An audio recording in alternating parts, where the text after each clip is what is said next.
이래서 안세영이 죽기 살기로 뛴 거야? 중계 카메라에 잡힌 결승전 관중석 충격 장면. 협회가 저지른 짓에 외국 해설조차 경악한 이유. 폭풍전야일까? 안세영, 22 삼성생명, 위 귀국 후 첫 행보는 국제대회 불참이다. 부상으로 8월 열리는 국제대회에 나서지 않기로 했다. 안세영은 소속팀 삼성생명을 통해 8월 국제대회 불참 의사를 대한배드민턴협회에 전달했다. 이로써 세계배드민턴연맹, BWF, 월드투어 일본 오픈, 20에서 25일, 과코리아 오픈, 27일에서 9월 1일에 나서지 않는다. 두 대회 모두 디펜딩 챔피언 자격으로 나설 예정이었으나 모습을 볼 수 없게 됐다. 이유는 무릎과 발목 부상이다. 무릎은 이미 2022 항저우 아시안게임에서 당했다.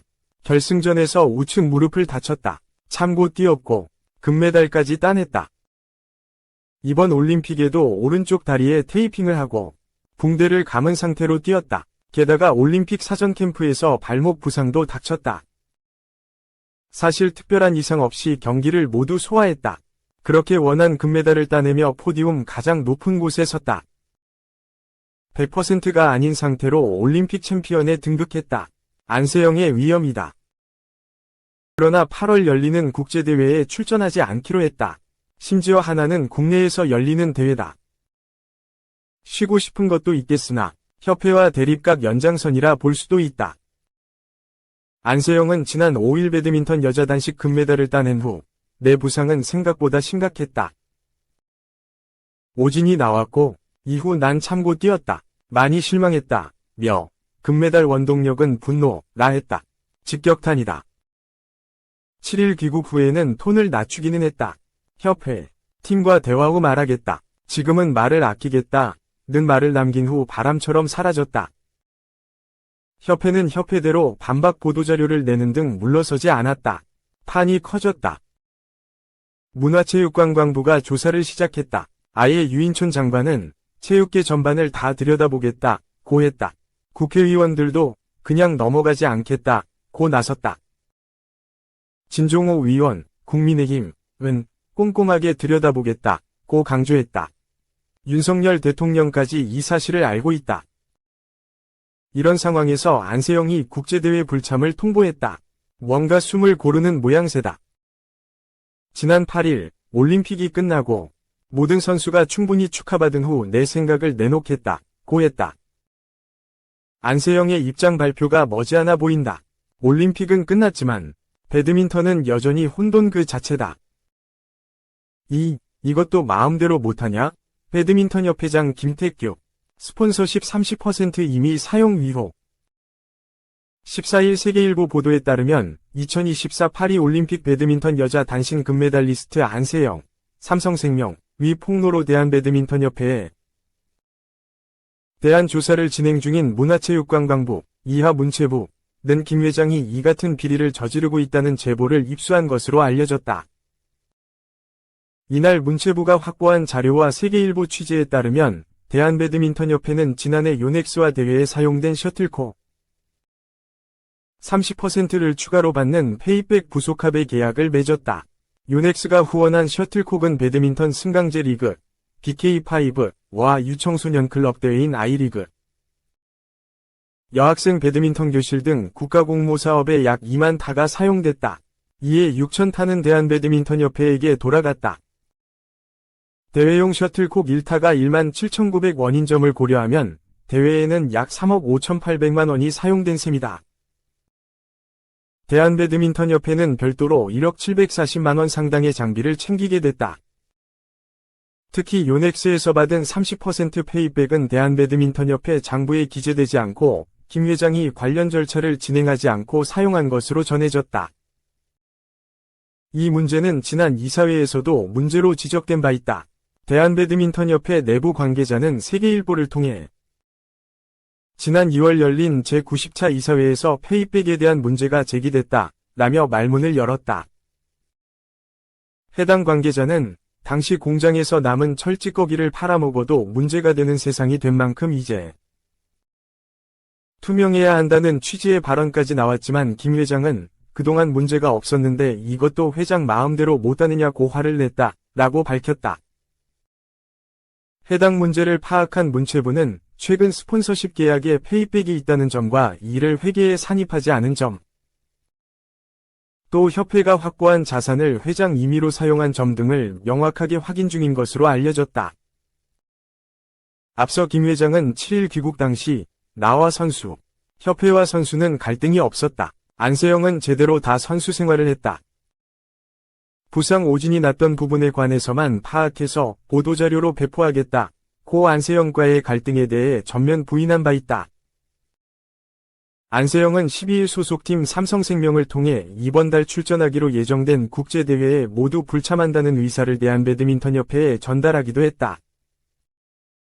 안세영은 올림픽에 출전한 후 무릎과 발목 부상에서 완전히 회복되지 않아 대회 불참 결정을 내린 것으로 풀이된다. 안세영은 5일 여자 단식 결승전에서 금메달을 차지한 뒤 인터뷰에서 부상 관리, 훈련 방식 등과 관련해 대한배드민턴협회와 대표팀을 강도 높게 비판했다. 이에 대한배드민턴협회는 조사를 받고 있다. 3. 이렇게 황당한 일이. 대한체육회. 사실상 정부의 선전포고. 대한체육회가 파리올림픽 선수단을 환영하는 행사에서 몽리를 부린 이유에 관심이 쏠리고 있다. 일각에선 체육회가 정부의 선전포고를 한 게 아니냔 말이 나온다. 파리올림픽을 성공적으로 마친 한국 선수단의 해단식에 체육회가 찬물을 끼얹었다. 이기흥 체육회장을 비롯한 본부 임원진과 태권도, 근대 5종, 육상, 역도 등 7개 종목 선수단 50여 명이 13일 오후 인천국제공항을 통해 귀국했다. 금메달 13개, 은메달 9개, 동메달 10개라는 호성적을 기록한 선수단은 귀국 직후 공항 그레이트홀에서 해단식을 진행할 예정이었다. 선수단 가족과 소속팀 임원들이 그레이트홀에서 대기하고 있었다. 문체부는 꽃다발도 준비했다. 하지만 체육회는 선수단이 필요하단 이유를 들어 그레이트홀로 이동하지 않고 출국장 앞에서 선수단을 해산했다. 체육회가 사전 통보 없이 일방적으로 일정을 바꾸자 문체부는 크게 당황했다. 문체부의 유인촌 장관과 장미란 제2차관은 발언 기회조차 얻지 못했다. 이 회장은 유 장관과 악수한 뒤 자리를 떴다. 그나마 유 장관과 장 차관이 입국장에 간 게 다행이었다. 곧바로 그레이트홀로 갔다면 선수들 얼굴도 못 볼 뻔했다. 체육회는 메달리스트들에게도 헛걸음을 시켰다. 체육회는 각 체육단체에 먼저 한국에 입국한 메달리스트들을 공항에 보내달라고 요청한 바 있다. 자기들이 불러놓고선 해단식을 열지 않은 것이다. 체육회는 왜 이렇게 황당한 짓을 저지른 것일까? 정부에 대한 반감이 폭발한 것으로 봐야 한다는 시각이 많다. 실제로 체육회와 정부는 사사건건 충돌하고 있다. 정부는 올림픽이 끝나면 체육회와 종목단체들에 대해 대대적인 조사와 개혁을 진행하겠다고 예고한 바 있다. 문체부는 진천선수촌 시설 관리용역 계약에 문제가 있다고 보고 지난 6월 체육회에 대한 수사를 검찰에 위례했다. 체육회 고위 관계자와 업체 관계자의 유착관계가 의심된다는 제보가 있었기 때문이다. 체육회는 국가대표 훈련비를 제대로 쓰는지 정부가 들여다보는 점에 대해서도 불만을 품고 있다. 문체부는 지난달 한국스포츠정책과학원을 통해 국가대표 훈련비 배분 적정성 검토 및 개선 연구 용역을 발주했다. 체육회와 정부는 체육회 정관 개정을 두고서도 갈등하고 있다. 체육회가 체육단체장의 임기 제한을 없애는 정관 개정을 승인해달라고 문체부에 요청했지만 문체부가 거부했기 때문이다.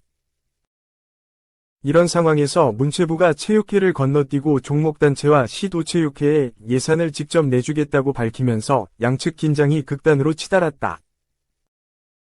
체육회는 연간 4,200억 원의 예산을 문체부로부터 받아 각 종목과 시도체육회에 교부해왔다. 이와 관련해 유 장관은 체육회 중심의 체육 시스템이 한계에 다다랐다면서 체육이 위기를 겪고 있기에 정부가 가진 가장 강력한 수단인 예산 편성권으로 문제가 있는 시스템을 바꿔야 할 것이라고 올림픽 개막을 앞두고 밝혔다. 배드민턴 금메달리스트 안세영의 폭로는 체육회를 궁지로 더욱 몰아넣었다. 안세영은 금메달을 딴 직후 자신의 부상 관리, 훈련 지원 등과 관련에 대한 배드민턴협회에 불만을 드러냈다. 문체부는 배드민턴협회의 안이한 부상 관리, 복식 선수 위주의 대표팀 운영, 대회 출전 강요에 대한 사실관계를 확인하고 스폰서십 계약 방식, 선수 연봉 체계 등도 전반적으로 살필 계획이다. 배드민턴협회를 가맹단체로 둔 체육회는 이 같은 정부 결정에 강하게 반발하고 있다. 스포츠계는 이기흥 회장을 비롯한 체육회 인사들이 공항에서 보인 태도는 정부에 대한 반감이 표면화한 것으로 사실상 정부에 대한 선전포고나 다름이 없다고 반응하고 있다. 4. 충격 레알 마드리드 에이스. 선 대신 사우디행 가능성. 연봉 5,251억 제한받자 이적 고려하고 있다. 글로벌 매체 ESPN은 13일 한국 시간 비니시우스는 사우디아라비아 프로페셔널 리그의 표적이며 그는 이적 제한을 고려하고 있다. 사우디팀은 비니시우스에게 3억 5천만 유로 연봉을 제안했고 선수는 아직 이적을 거부하지 않았다. 사우디 국부펀드 PIF와 레알 마드리드 간 이적 논의가 있었는데 레알 마드리드는 비니시우스가 떠나지 않길 바란다 라고 보도했다. 지난 여름부터 유럽 축구계를 강타한 사우디 오일머니가 비니시우스에게도 향했다. 사우디 일부 팀들이 PIF의 자금력을 바탕으로 세계적인 선수들을 영입한 가운데 이제는 비니시우스가 유력 후보로 떠올랐다. 현지 보도에 따르면 비니시우스에게 제안을 보낸 팀은 아라흘리로 밝혀졌다. 리아드 마레즈, 33, 호베르투 피르미노, 32 등 유명 스타들이 소속된 아라흘리는 이번 여름 스타 공격수 영입에 총력을 가하고 있다. 이들은 앞서 손흥민, 32과 히샤를리송, 27 이상 토트넘에게 접근했지만 선수가 이적을 거부하면서 계획이 틀어졌다. 영입에 실패한 아라흘리는 더 큰 자금을 가진 채 비니시우스에게 다가갔다. 아라흘리가 접근하자 레알 마드리드는 이를 완곡히 거부했다. 아라흘리가 레알 마드리드의 영입을 문의했지만 돌아온 답변은 거절이었다. 레알 마드리드는 아라흘리가 비니시우스의 10억 유로, 1조 5,003억 원 방출 허용 금액, 바이아웃 조항을 발동하지 않는 이상 그를 내놓지 않겠다고 단언했다. 스페인 매체 AS는 13일 알아흘리가 비니시우스 영입을 문의했지만 레알 마드리드는 단호하게 거절했다. 레알 마드리드는 이적을 논의하길 거부했고 선수에게 달린 10억 유로 바이아웃 조항을 짚었다 라며 조만간 천문학적인 제안이 나올 예정이다. 이는 네이마르 32알일날가 기록한 2억 유로 3천억 원 이적료를 훨씬 넘어설 것이다 라고 소식을 전했다. 비니시우스는 구단 간 협상 소식을 기다리고 있다. 다만 레알 마드리드가 2027년까지 계약을 맺은 비니시우스를 보내지 않기로 결심하면서 이적이 매우 어려울 것이라는 전망이 나왔다. 레알 마드리드는 역대 최고 이적료인 네이마르의 2억 유로 이적료를 뛰어넘는 금액이 오더라도 비니시우스와 헤어질 생각이 없다. 브라질 국가대표인 비니시우스는 플라밍고를 거쳐 2017년 레알 마드리드 유니폼을 입었다. 입단 직후 다시 플라밍고에서 기량을 쌓은 그는 2018에서 19시즌부터 본격적인 레알 마드리드 1군 생활을 시작했다. 초반에는 드리블 이외에 이렇다 할 장점을 보여주지 못했지만 경험이 쌓이면서 레알 마드리드를 대표하는 윙포워드로 성장했다. 레알 마드리드에서 수많은 공격 포인트를 쌓은 비니시우스는 이곳에서 스페인 프리메라리가 우승 3회, 코파 델 레이 우승 1회, 수페르코파 데 에스파냐 우승 3회, 유럽 축구연맹, 우에파, 챔피언스 리그, UCL 우승 2회, 우에파 슈퍼컵 우승 1회, 국제축구연맹, 피파, 클럽 월드컵 우승 2회를 거머쥐었다.